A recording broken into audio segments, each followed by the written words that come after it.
Hi, folks. Welcome to Cal Week. My name is Nita Iyer. I use she, her pronouns, and I'm the administrative coordinator for the UC Berkeley Natural Reserve System, which I'm going to talk more about in this presentation. So give me just 1 second as I share my slides here. Here we go. All right. So what is the Natural Reserve System of the University of California? UC Berkeley and the other UC campuses offer students a really unique opportunity to study California's rich biodiversity. The UC Natural Reserve System is a network of protected lands across California. Our geology and climate vary more than any other state in the nation, and the Natural Reserve System includes examples of nearly every major habitat type that's native to California. Our reserves feature salt marshes and alpine peaks and arid deserts and oak woodlands, redwood forests, coastal tide pools. So during Cal Week, you'll probably get to know a lot about our on-campus libraries. Well, we like to think about the Natural Reserve System as a library of California ecosystems. So who gets to visit the reserves? The reserves are really accessible to students, teachers, and researchers from the University of California, but it's also accessible to qualified professionals in science, art, humanities, teaching, and other disciplines. A major portion of our users are UC campus researchers, and they study topics like diving in northern elephant seals, rattlesnake physiology, insects that are found in streams, and the effects of drought and climate change on native plants and animals. So these studies can really inform conservation efforts and policy decisions, and they enable Californians to live in harmony with nature. The reserves also host a lot of school children, so many K through 12 students from counties surrounding each reserve have the opportunity to learn about native plants and animals, and these educational outreach experiences are really quite transformative for folks who tend to live in more urban centers of California. As a UC Berkeley student, the reserves are your gateway to more than 1 million acres of public lands across California.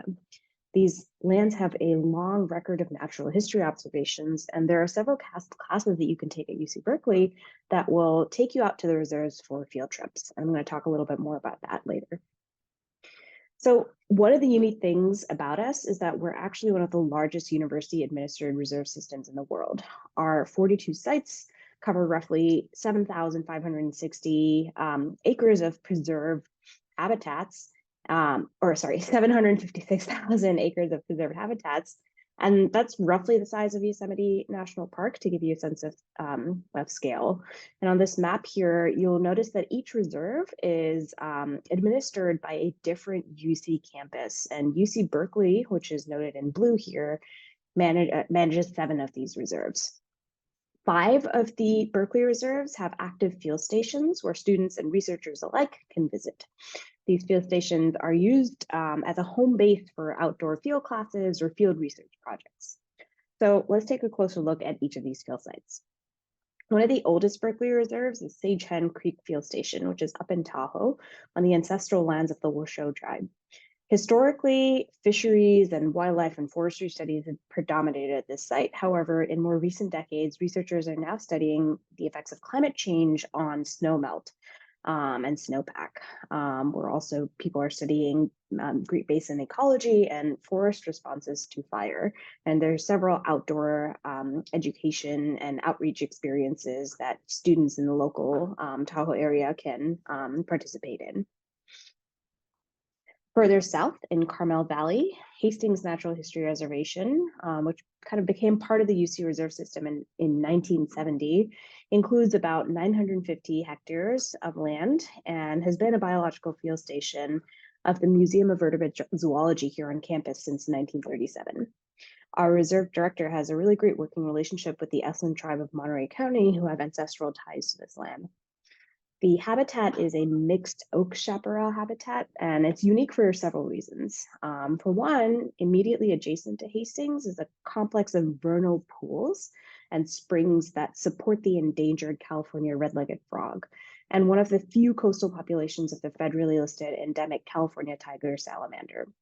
Most of Hastings has not actually been grazed as many of the ranch lands in California has. for 70 years. And so the reserve is rare. It's home to several rare and unplowed native perennial grasslands, which make it a really unique study site. In addition, Hastings is home to one of the longest running studies of acorn woodpeckers. And if you haven't seen these guys out in the wild, acorn woodpeckers are a really common sight in oak woodlands across Western North America. They live in extended family groups and engage in many communal activities, including territory defense, feeding the group's chicks at the cavity nest, and specializing in this really unique behavior called acorn storage in these structures that are termed granaries, acorn granaries, which you can see in this photo here, this acorn woodpecker and their granary. You can see all those little acorns that are stuffed into the bark of the tree. So the family will actually defend granaries and which serve as food stores during the winter leaner months. These birds have been studied at Hastings since 1968, and this population has been continuously monitored since 1974. So the study is essentially spanning multiple generations of woodpeckers and really provides an unparalleled parallel data set for researchers around the world. Further north in Mendocino County, we have Angelo Coast Range Reserve, which became a part of the UC Natural Reserve System in the 1980s. For thousands of years prior to European settlement, several tribes, including the Kato, Pomo, the Wailaki, the Yuki, the Wayot, and the Sincone, lived in the Eel River Basin. And the Kato are among some of the first occupants in the upper South Fork Eel around Angelo Reserve. Currently, Angelo researchers are contributing and collaborating actively with national and international colleagues as part of a member of the NSF Critical Zone Observatory Network. And you can find out more information on their website. This habitat has stands of old redwood forests, Douglas fir, and several oak tree species. Angelo is also home to many terrestrial fauna, including pileated woodpeckers and mountain lions and flying squirrels, mule deer, black bear, ringtail cats, gray fox, native rabbits species, and western gray squirrels.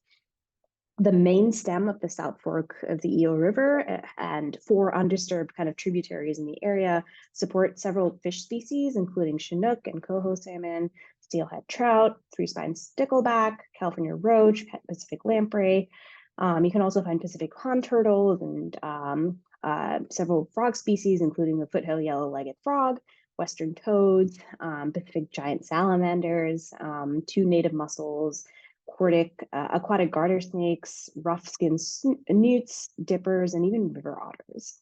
So this is a really unique kind of riverine habitat. Angelo researchers collaborate with local and regional partners who share common interests of understanding the past, current, and future watersheds along the northern coast, and thinking about ways to protect them and using resources sustainably.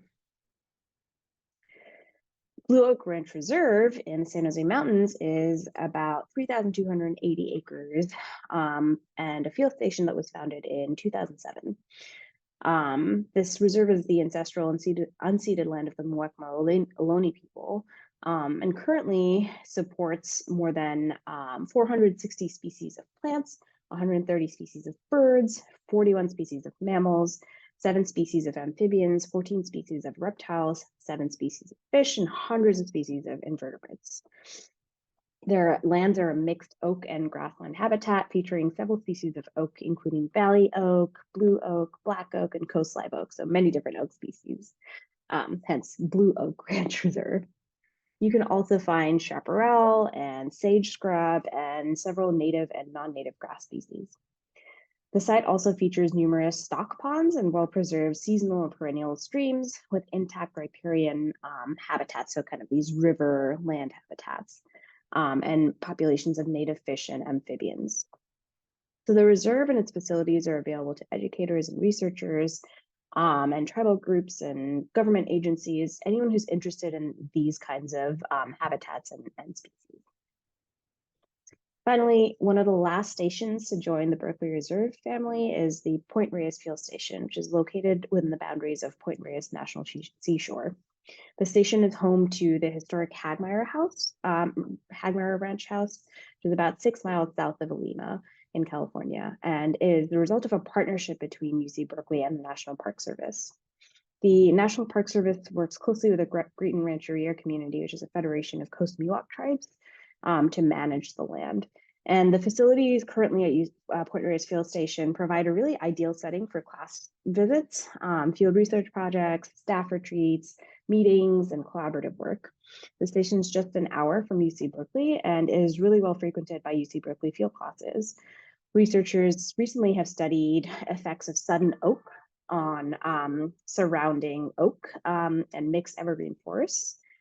They've also studied the diversity of fungal populations, wetland and forest ecology, rangeland ecology, population dynamics of salmon and spider, eelgrass, even elephant seals that are found out on the coast. So how can you get involved? I just, kind of went through several of these really unique habitats.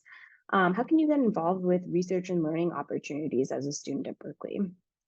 One of the most unique opportunities that is open to actually any student at every single UC campus is an immersive semester-long field course called California Ecology and Conservation course. And this program essentially provides intensive scientific training at several of the natural reserves. So students are completing a series of research projects, learning field techniques, and presenting findings to the rest of the group in oral and poster and written formats. You're really kind of honing research and public speaking skills and scientific writing skills while gaining an in-depth kind of hands-on experience and familiarity with California's ecosystems. The course is taught 3 times a year, and Berkeley students are always encouraged to apply. And you can find more by scanning the QR code here on the left. And the application deadline for fall 2024 is in a couple of weeks. There are other UC Berkeley courses that offer either intensive field experiences or the occasional weekend field trips. And you can learn more on this website or scan this QR code here for a list of some of these classes and workshops. And there's also funding opportunities available to UC Berkeley students, which are on that website as well. So if you're interested in classes or research opportunities or anything to do with the reserves, please really don't hesitate to reach out. You can swing by my office at Mulford Hall or email me when you arrive on campus. I am here on campus 5 days a week. And I really encourage you as a UC Berkeley student to seek out these unique place-based learning opportunities. As a former UC Berkeley undergrad, I can tell you firsthand how transformative these experiences were for kind of my long-term trajectory in conservation and ecology. And I really hope you get a chance to visit the reserves, and I really hope that I get to meet you when you arrive here at Berkeley. I hope you have a wonderful rest of your Cal week, and go Bears.